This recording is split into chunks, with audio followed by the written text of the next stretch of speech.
अरे बहू रानी तो सारा सारा दिन कमरे में बंद रहती है, कोई काम भी नहीं। मैं तो बोर हो जाती हूँ, क्या करूँ। तभी मीना की सहेली रीना उससे मिलने आती है। अरे मेरे घर का भी यही हाल है, बेटा ऑफिस और बहू कमरे में बंद, समय काटे नहीं कटता। लेकिन अब सच मानो तो वक्त ही नहीं है कि वक्त से रोटी भी खा लूं। अरे बहन, मुझे भी बता दे कौन सा जादू चलाया है। मैं भी अब जिंदगी के बचे कुचे दिन आराम से काट लूं। दीवारें देख देख कर तो बोर हो गई हूं मैं। रीना मीना को एक स्मार्टफोन देती है। ये ले, ये है वो छड़ी जो जादू करती है। इसमें मैंने तेरा फेसबुक अकाउंट भी बनाया है, एंजल प्रिया के नाम से। बस अब यहाँ दोस्त बना और सबसे बातें कर। सास को पहले तो उतना समझ नहीं आता है, लेकिन धीरे धीरे वो उसकी आदत डाल लेती है। माँ जी जल्दी से खाना खा लीजिए, मुझे थोड़ा काम है। अरे तू जा, मैं खा लूंगी, अभी वक्त नहीं है। और सासू माँ मोबाइल में मुंह गड़ाए जवाब दे देती है।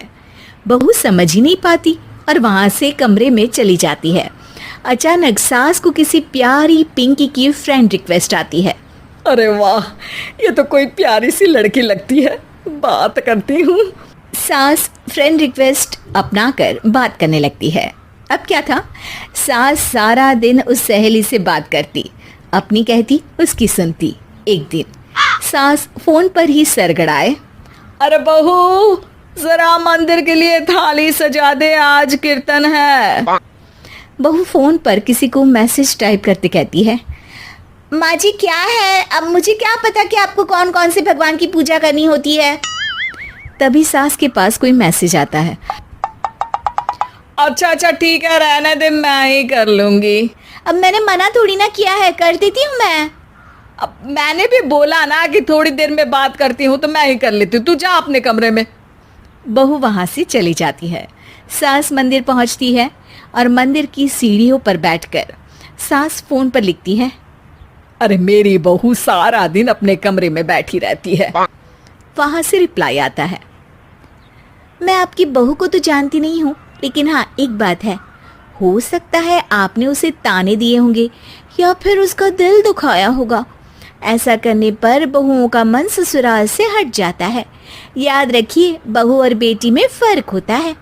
सास घर जाती है और बहू से बड़े ही प्यार से बात करती है, उसके लिए खाना बनाती है, उसे गिफ्ट में साड़ी भी देती है। जिसके बाद अगले दिन, माँ जी चलिए, आज मैं भी आपके साथ मंदिर चलती हूँ, आते वक्त भोले भैया के गोलगप्पे खा कर आएंगे। अरे हाँ बहू, ये तो अच्छा है, चलो। सास मन में सोचती है कि उसकी फेसबुक वाली दोस्त कितनी अच्छी है। उसके समझाने से उसे उसकी बहू वापस मिल गई। वो बहू को अपनी दोस्त के बारे में बताने का सोचती है, लेकिन फिर चुप हो जाती है। बहू फोन पर टाइप करती है। मेरी सास मुझे नौकरानी समझती है, एक गिलास पानी तक खुद नहीं लेती। मन तो करता है कि बोल दूं, मैं बहू हूं, कोई नौकरानी नहीं। वहां से रिप्लाई आता है। देखो, तुम्हारी सास को तो मैं भी नहीं जानती, लेकिन वो बुजुर्ग होंगी। पूरा जीवन उन्होंने घर गृहस्थी चूल्हा चौका में निकाल दिया। और फिर तुम ये भी मत भूलो कि जिस पति पर तुमको इतना गर्व है, उसे भी शिक्षा उन्होंने ही दी है। तो जिसने तुम्हें इतना दिया, क्या तुम उनकी थोड़ी सी सेवा नहीं कर सकती? बहू भी अगले दिन से सास का सारा काम करती, उनके पैर दबाती, उनका ख्याल रखती, उनके साथ घूमने जाती। एक दिन सास, बहू ये लो मेरा हीरे का हार। पहले तो सोचा था कि अपनी बेटी को दूंगी, लेकिन आज जब मेरे हाथ पैर में दर्द था तो तुम मेरा साथ दे रही थी। समय पर खाना पानी देकर तुमने ही मेरा बुढ़ापे में साथ दिया। उसके हिस्से का बहुत कुछ मैं उसे दे चुकी हूँ, लेकिन ये अब तेरा। बहू तो ये देखकर खुशी से उछल ही जाती है। वो सास को गले लगाकर कहती है, माँ जी आप सच में बहुत अच्छी है। भला हो उस एंजल प्रिया का जिसने मुझे आपसे वापस मिलवा दिया, वरना मैं तो हमेशा आपको गलत ही समझती। मैं तो सोचती थी काश वो एंजल प्रिया मेरी सास होती। क्या नाम लिया बहू? एंजल प्रिया तेरी फेसबुक फ्रेंड है? हाँ माँ जी, वो बहुत अच्छी है। उन्होंने ही मुझे बताया कि सास की कीमत क्या होती है। अरे बहू, कहीं तू प्यारी पिंकी तो नहीं? जी माँ जी, मैं ही हूँ प्यारी पिंकी। क्यों? सास बहू को गले लगाकर कहती है।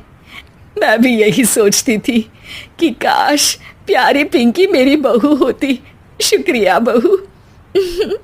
सासू माँ, शुक्रिया तो हम दोनों को फेसबुक और सोशल मीडिया का करना चाहिए, जिसने हम दोनों को एक दूसरे से दिल से मिला दिया।